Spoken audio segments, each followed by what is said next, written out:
নমস্কার, সবাই কেমন আছেন? আমি ভালো আছি, আশা করি আপনারাও সবাই খুব ভালো আছেন। যদিও এই গরমে কি করে ভালো থাকা যায় সত্যি আমার জানা নেই। তৈরি হচ্ছে আবার বোলপুর যাওয়ার জন্য। আর এই যে এবারে বাক্স নিয়ে যেতে হবে, তার কারণ বোলপুরে একটা বিয়ে বাড়ি রয়েছে। সেই বিয়ে বাড়িতে যাব, তার জন্য সাজগোজের জিনিসপত্র তো নেব, একটা ভালো শাড়ি নেব, আর দু একটা এদিক ওদিক যাওয়ারও আছে, তার জন্য কিছু কিছু জিনিস নিতে হবে। তাই ভাবলাম অন্য কিছুতে না নিয়ে একেবারে ভালো একটা সুটকেসই নিয়ে নিই, তাহলে জিনিসগুলো ভালো থাকবে। আর আনার সময় হয়তো সেই জিনিসগুলো রেখেই আসবো, তাই কিছু কিছু জিনিস নিয়েও আসতে পারবো। আর ওখানে এখন আমার একটা পার্সোনাল আলমারিও হয়েছে। তো সেই আলমারি হওয়ার জন্য যেটা হয়েছে যে কিছু কিছু জিনিস আমি এখান থেকে ওখানেও রাখছি, কারণ আমার দুটো আলমারি ভর্তি। ওখানেও একদম আমার জামা কাপড় খুব লিমিটেড থাকে, একই জিনিস বারবার রিপিট করি, দেখতে থাকেন। তো সেই জন্য ওখানেও আমি কিছু কিছু জিনিস স্টোর করে রাখতেও পারবো, কারণ বারবার তাহলে এত নিয়ে যাওয়া নিয়ে আসা করতে হয় না, কিছু কিছু সময় খালি হাতেই যাওয়া যায়। তো এখন একটু সময় পেয়েছি। আর আমাদের এখানে তো ভোট 29 তারিখে, তো আমাকে ভোটের ডিউটি করতে যেতে হবে 28 তারিখে। তো 28, 29 আমি ভোটের কাজে ব্যস্ত থাকবো, হয়তো 1 তারিখ নাগাদ আমি বোলপুর যেতে পারি। এই মোটামুটি। চলুন ব্যাগ গুছিয়ে নিই, কী কী নিলাম একবার আপনাদের সঙ্গে শেয়ার করি। হ্যাঁ, এত জিনিস নিয়ে কোথায় যাচ্ছ? এক বছরের জন্য নাকি?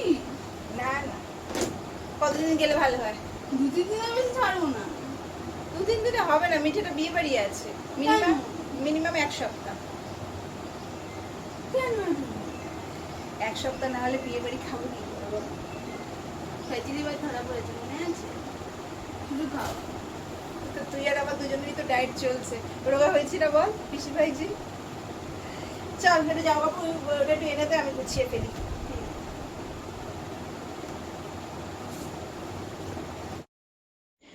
এইবার কি আমি আর মিঠি দুজনে মিলে প্যাকিং করতে বসলাম। যথারীতি জিনিস বেশি, জায়গা কম। একবার বের করলাম, ঢাকনাটা দেওয়ার ব্যর্থ প্রয়াস করলাম, সেটা হলো না। আবার খুললাম, আবার জিনিসপত্র বার করলাম। এরকম করে বেশ বার 3 তো হয়েইছে।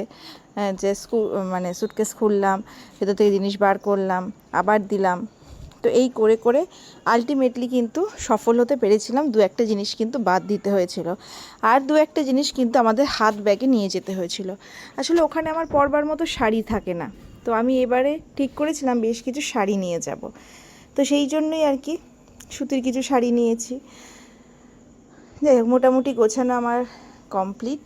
এবার মিঠি আর আমি চেপে ধরে সুটকেসটা বন্ধ করব। এই যে দুজনে মিলে চেপে ধরে সুটকেস বন্ধ করলাম।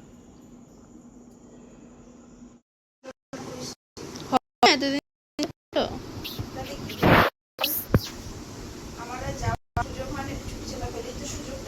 ওখানে গিয়ে আমাকে ভুলে যেও না। ফোন করবে। মঞ্চুলু, কি করে ভুলবো?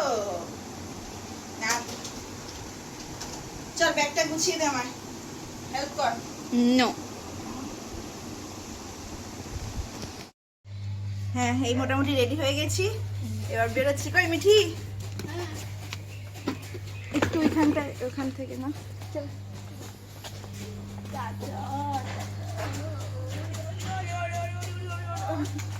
ঠিক আছে ঠিক আছে, চলো। হ্যাঁ, মা এবার ভালো করে ওটা খুঁজে নিও। কর্তামশাইয়ের হাতে একটু ক্যামেরাটা দিয়েছিলাম, তার জন্য একটু এদিক ওদিক হয়েছে। যাই হোক, করে তো দেয়, তবু ভালো। যাই হোক, আমরা চলে এসেছি বোলপুরে। বোলপুরে যেটা দেখতে পাচ্ছেন সেটা হচ্ছে যে ধর্ম ঠাকুরের পুজো চলছে। এই ধর্ম ঠাকুরকে নিয়ে 2-3টে গ্রাম প্রদক্ষিণ করা হয়, আর তার সাথে থাকে ঢাকি। তো বিভিন্ন রকমের ঢাকের সমারোহ এখানে দেখতে পাওয়া যায়, এবং এটাও আমি জীবনে প্রথমবার দেখলাম। একদম যেন মঙ্গল কাব্য চোখের সামনে ফুটে উঠেছে। ধর্ম ঠাকুরের কথা শুনলেও ধর্ম পুজো আমি কখনো দেখিনি। তো এখানে এটা খুব ধুমধামের সাথেই পালন হয়, এবং তাকে কেন্দ্র করে অনেক রকম অনুষ্ঠান হয়, ঢাক বাজানো হয়। তারই কিছু নিদর্শন আমি আপনাদেরকে দেখাবো। রাত তখন কিন্তু 11:30। পাড়ার সবাই একটা জায়গায় জড়ো হয়েছে। এই পাড়া দিয়ে এখন ঠাকুর যাবে, তারপরে আবার অন্য পাড়া দিয়ে যাবে। চলুন আমার সাথে দেখে নেবেন সেই ঢাকের বিভিন্ন তার।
রাতে গিয়ে পৌঁছেছিলাম, রাতের ঢাকের বাজানো তো দেখলাম, কেমন লাগলো অবশ্যই কমেন্টে জানাবেন।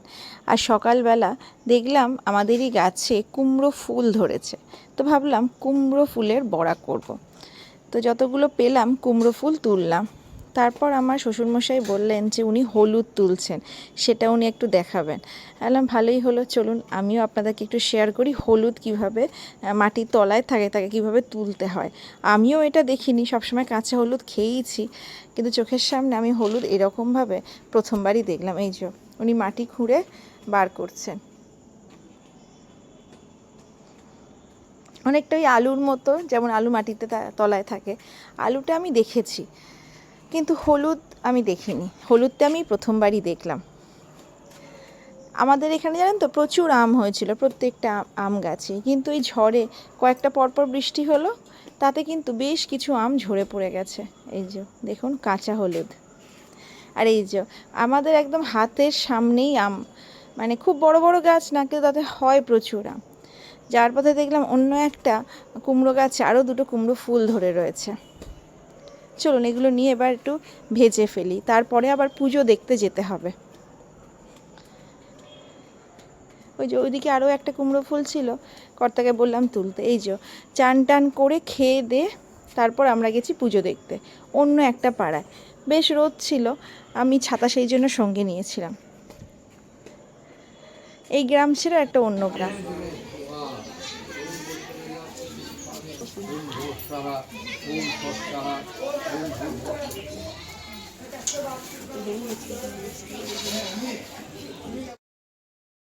চোখের সামনে হাঁড়িকাঠটা দেখে কেমন একটা লাগলো বটে। এখানে হবে পাঁঠা বলি, পাঁঠারাও রেডি হয়ে আছে বলি হওয়ার জন্য। এটা একটা অন্য, মানে গ্রামের একটা অন্য দিক। এবার আমরা যাচ্ছি গ্রামের আরও একটা দিকে, যেখানে কিন্তু ওই ঢাকিরাও এসছে, ভক্তরাও আছে। ওখানে পুজো হয় না, ওই ঢাকিরাই আসে। এখানে এই ঢাক বাজাটা দেখতেই প্রচুর লোক আসে। আমি এই পাড়ার মতো ভেতর দিয়েই প্রথমবারই হেঁটে যাচ্ছি। আর দেখুন কাদের দেখা পেলাম, আর একটা আছে, দাঁড়ান দেখাই। এই যে চলুন তাহলে এবার ওই পুজোটা একটু যাই, গিয়ে দাঁড়াই।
তোমরা এসছো কমেন্ট এসছো।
পুজো দেখে এসে বাড়ির পুকুর ধারটায় আসলাম। এই জায়গাটা আমার বড় পছন্দের। এখানে আসলেই আমার রবীন্দ্রনাথ ঠাকুরের মণিমালার কথা মনে পড়ে, মণিহারা গল্পে সেই মণি। যাই হোক, যদিও মণির মতো আমার অত গয়নার শখ নেই, আমার এই প্রকৃতিরই শখ। ভালোই লাগছিল এখানে বসে থাকতে। বাকিরা পুজো দেখছিল, আমরা দুজন চলে এসেছিলাম। বিকেল হব হব করছে। আজকের ব্লগ তো এখানেই শেষ করছি। আজকের ব্লগ যদি ভালো লাগে তাহলে অবশ্যই একটা লাইক করে দেবেন, পরিবারের সাথে শেয়ার করতে ভুলবেন না, আর কমেন্টে জানাবেন কেমন লাগলো। আর নতুন যারা দেখছেন তারা চ্যানেলটিকে সাবস্ক্রাইব করে প্লিজ পাশে থাকার চেষ্টা করবেন। সবাই ভালো থাকবেন, সুস্থ থাকবেন, দেখা হবে আবার অন্য একটা ব্লগে। ভালো থাকবেন, নমস্কার।